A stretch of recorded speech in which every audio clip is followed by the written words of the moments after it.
to reap richly in alternative sources of fuel if adoption of the technology and innovations in recyclable lavatory waste would be put to maximal utility, and therefore averting unnecessary costs for the longest time.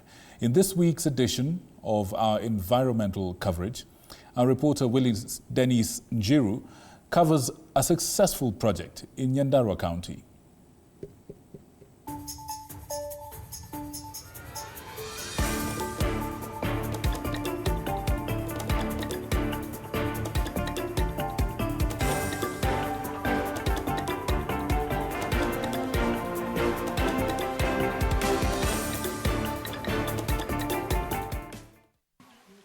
Mahinda Secondary School in Nyandarua County.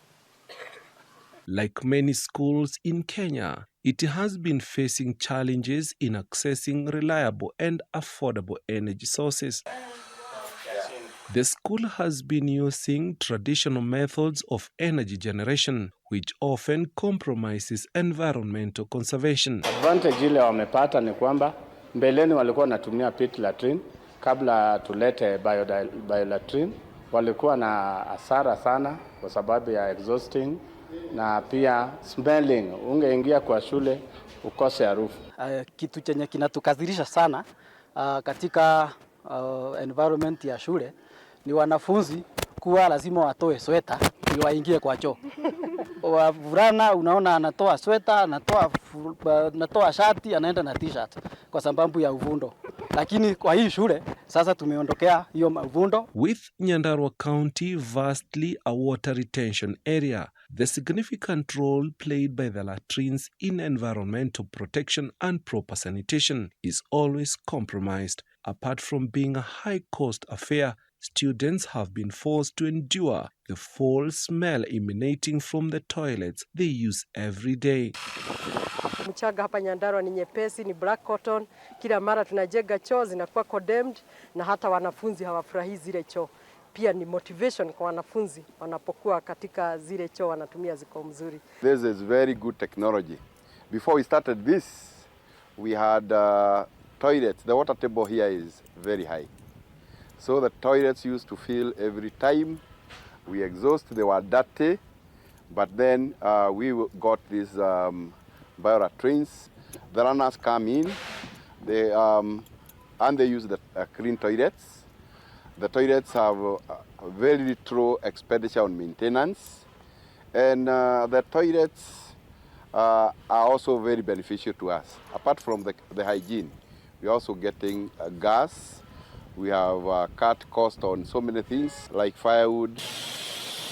But this is likely to change. A project funded by the NGCDF is providing a long-term answer to the frequent need for exhaust services. The water table is very high in this area. Therefore, after very little rain, all the toilets got filled up. They got messy in the morning.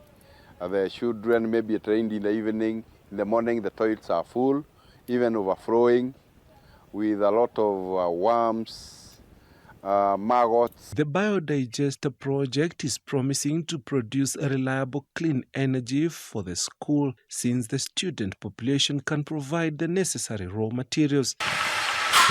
Biodigest toilet ambayo tunatarajia isaidie hii shule kwa mambo ya stima, mambo ya gas, ili tuweze kutengeneza mazingira yetu bila kukata miti, na pia mambo ya kuni. Tunajua hata wapishi mara nyingi ni wazee, wanapata ile moshi, wanakuwa wagonjwa. In the kitchen, every time I used to use 3 lorry loads of firewood. That costed me around 90,000. Now, I'm only using 1 lorry load, costing around 30,000. And by then, we are getting a lot of problem in getting the firewood. Countries across the world are grappling with how to address climate change effects, making it more urgent to mobilize actions aimed at mitigating the impact through such community initiatives. Yeah, so that the use of so much firewood is not in line with the government policy today to attain the 50 billion. If we are still using that much firewood, we would be destroying the trees and not getting the target of the 50 billion trees. Advantage ya biogas ni kwamba environment inakuwa safi, pia inasaidia shule kutotumia kuni, kwa sababu saizi government ina policy ya kupanda mamiti. Na tumeambiwa ya kwamba ikifika 2030 tuwe tumepanda miti bilioni 15.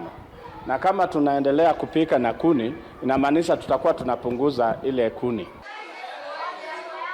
Last year, the government launched an initiative envisioning a future where schools will no longer be using firewood or charcoal for cooking.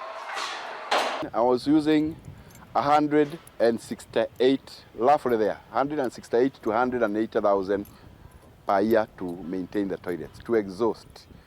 One day, we exhausted the toilets in the morning. Then afternoon, it rained, they filled again.